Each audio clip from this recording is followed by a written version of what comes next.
തമിഴ്നാടിന് വെള്ളം കൊടുക്കുന്നതിനോടൊപ്പം തന്നെ കേരളത്തിലെ ജനങ്ങളുടെ സുരക്ഷയും നമ്മൾ പ്രധാനപ്പെട്ട ഒരു വിഷയമായി പരിഗണിക്കേണ്ടതല്ലേ എന്നുള്ളതാണ്. ഒരു കാര്യം തുടക്കത്തിൽ തന്നെ റിപ്പോർട്ടർ പ്രേക്ഷകരോട് പറയാം. ഒരു കാരണവശാലും തമിഴ്നാടിന് വെള്ളം കൊടുക്കരുത് എന്നൊരു നിലപാട് ഈ സമരം ചെയ്യുന്ന വ്യക്തികൾക്കോ കേരളത്തിൽ മുല്ലപ്പെരിയാറുമായി ബന്ധപ്പെട്ട ആശങ്കയുള്ള മനുഷ്യർക്കോ ഇല്ല. ഞങ്ങളിവിടെ എത്തിയപ്പോൾ തന്നെ ആദ്യമേ തന്നെ മനസ്സിലാക്കിയ ഒരു പ്രധാനപ്പെട്ട കാര്യം അതാണ്. അങ്ങനൊരു ചർച്ച റിപ്പോർട്ടർ TV ഉദ്ദേശിക്കുന്നതേയില്ല. കാരണം തമിഴ്നാട്ടിലെ 5 ജില്ലകൾ പ്രധാനമായും വരണ്ടു കിടക്കുന്ന ജില്ലകളാണ്. ഇവിടെ നിന്നുള്ള വെള്ളം പോയില്ലെങ്കിൽ അവിടെയുള്ള കർഷകർ പ്രതിസന്ധിയിലാവും. അവർ നമ്മളുടെ അൻപുള്ള മക്കളാണ്. ആ അൻപുള്ള നമ്മുടെ സഹോദരങ്ങളെ, ഈ തോഴരെ നമുക്ക് എങ്ങനെയാണ് കൈവിടാൻ കഴിയുക? അതുകൊണ്ട് തമിഴ്നാടിന് വെള്ളം കൊടുക്കണം എന്നത് നമ്പർ 1 പ്രയോറിറ്റി തന്നെയാണ്. അതേപോലെ പ്രയോറിറ്റി ഉള്ള ഒന്ന് തന്നെയാണ് നമ്മുടെ മനുഷ്യരുടെ, നമ്മുടെ പ്രിയപ്പെട്ടവരുടെ ജീവനും അവരുടെ ആശങ്കയും അകറ്റുക എന്നുള്ളതും. ഇത് രണ്ടും ഉയർത്തിപ്പിടിച്ചുകൊണ്ട് വേണം നമ്മൾ ഏതൊരു ചർച്ചയും സംഘടിപ്പിക്കാൻ, ഏതൊരു തരത്തിലുള്ള റിപ്പോർട്ടിങ്ങും നടത്താൻ. അതുകൊണ്ട് നമ്മുടെ നിലപാട് വളരെ വ്യക്തമാണ്. ഭീതി നമ്മൾ പരത്തുന്നതേയില്ല. പക്ഷേ ജനങ്ങളുടെ ആശങ്ക നമ്മൾ പ്രേക്ഷകരിലേക്ക് എത്തിക്കുന്നു എന്ന് മാത്രം. എന്താണ് മുല്ലപ്പെരിയാർ ഡാമിനെ കുറിച്ച് ജനങ്ങൾക്ക് പറയാനുള്ളത് എന്നുകൂടി നമുക്കൊന്ന് കേട്ടിട്ട് വരാം.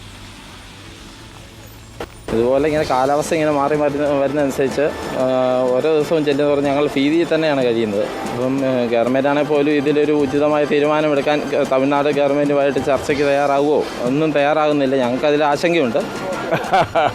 തീരരാസവാദി എന്നാ സമരം വെച്ചാലും അവസാനം അതുകൊണ്ട് പൊളിക്കും. പിന്നെ എന്നാ ചെയ്യാനാ? അതങ്ങനെ പിന്നെ ഇനി ഇതിൻ്റെ പുറകെ എന്നാ നടക്കണം? 3 മാസം ഞാൻ നടന്നതാ. മുല്ലപ്പെരിയാർ പൊട്ടും. അതുപോലെയുള്ള അത്യാഹിതമായ രീതിയിലാണ് അത് നിൽക്കുന്നത്. അത് തമിഴ്നാട്ടുകാർക്ക് ആവശ്യത്തിന് വെള്ളം കൊടുത്തോണ്ട് നമ്മൾ ഒരു പുതിയ ഡാം പണിത് ജനങ്ങളെ സംരക്ഷിക്കുക തന്നെ വേണം. അല്ല, ഇത് പൊട്ടിയാൽ ഞങ്ങളെല്ലാം പോകും, അത്രേ ഉള്ളൂ.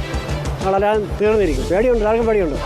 എങ്ങോട്ട് ഓടാനാ പൊട്ടിക്കഴിഞ്ഞാൽ ഓടി രക്ഷപ്പെടാൻ കാര്യമില്ല. പിന്നെ ഇങ്ങനെ പോവുകയാണെങ്കിൽ ഒരു വലിയൊരു പ്രളയം പോലെ ഒരു സംഭവം കൂടെ നമുക്ക് കാണേണ്ടി വരും. ഞങ്ങൾക്കല്ല, ബാക്കിയുള്ള ജനങ്ങൾക്ക്. ഞങ്ങളൊക്കെ ഒലിച്ചു പോകുമല്ലോ. ഇത് സാധാരണ എല്ലായ്പ്പോഴും ഇങ്ങനെ ചർച്ച ആകാറുണ്ട്. പക്ഷേ കുറച്ച് കഴിയുമ്പോഴത്തേക്കിനത് പിന്നെ ഡൗൺ ആകും. പക്ഷേ ഇതെന്ന് പറഞ്ഞാൽ മനുഷ്യൻ്റെ ജീവനെ ഭീഷണിയായിട്ടുള്ള പ്രശ്നമാണ്. ഇത് മനുഷ്യനിർമ്മിതമായ ഏതൊരു സാധനത്തിനും അതിൻ്റേതായിട്ടുള്ള ഒരു അസ്തിത്വമുണ്ട്. അതില്ലാതെ വന്നു കഴിയുമ്പോൾ എപ്പോഴാണ് ഇത് പോകുന്നതാണ്. അപ്പോൾ ഇതിന് ശാശ്വതമായ പരിഹാരം ഉണ്ടാവണം. അത് എപ്പോഴെന്നുള്ളതല്ല, അടിയന്തരമായിട്ട് ചെയ്യുകയാണ് എപ്പോഴും സുരക്ഷിത. വർഷങ്ങളായിട്ടുള്ള ആശങ്കയിൽ കഴിയുന്ന ആളുകളാണ് ഞങ്ങൾ. തീർച്ചയായിട്ടും സമരം വീണ്ടും ജീവൻ പ്രാപിച്ചു വരുന്നതിൽ അങ്ങേയറ്റം സന്തോഷമുണ്ട്. ഒരു ഡാമിൽ ഒരു നാശമുണ്ടായാൽ ഒഴുകി പോകുന്ന ജനം ഒരു ചാക്ക് സിമൻ്റ് എടുത്താൽ ഒരു ഡാമിൻ്റെ പണി തീരും. കേന്ദ്രത്തിൻ്റെ സംസ്ഥാനത്തിൻ്റെ അനുവാദം മാത്രം മതി. ഈ കേരളം 1/3 2 ഭൂമിശാസ്ത്രവും 2 കഷ്ണമായി മുറിയപ്പെടും. ഏകദേശം കേരള ജനസംഖ്യയിൽ 1/3 ഒഴുകിപ്പോവും. തീർച്ചയായിട്ടും സമരത്തെ എല്ലാ വിധത്തിലും സാധാരണക്കാരും ജനങ്ങളും പ്രോത്സാഹിപ്പിക്കേണ്ടത്. തീരദർശനം നമുക്കത് ഭയങ്കര ആശങ്കയെന്ന് പറഞ്ഞാൽ ഭയങ്കര ആശങ്കയാണ്. എന്ന് നമുക്ക് കിടക്കുമ്പം പേടിച്ച് നല്ല ഒരു സൗണ്ട് കേൾക്കുമ്പോൾ നമ്മൾ തന്നെ ഞെട്ടിയാവും.